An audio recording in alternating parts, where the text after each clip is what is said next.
folks, Chris here, and I'm going to find out if it's worth my time scrapping a countertop microwave. If you haven't seen my videos before, I don't show you how to scrap something. I just try to get you in the ballpark of what something is worth just taking to the scrapyard as is to taking it home and spending time tearing it apart. So, like all my videos, I'm going to start out with a baseline of what it's worth just taking to the scrapyard with current prices.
There's variables to all this.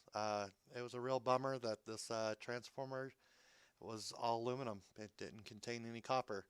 But it is what it is. I hope you guys take something out of this, good or bad.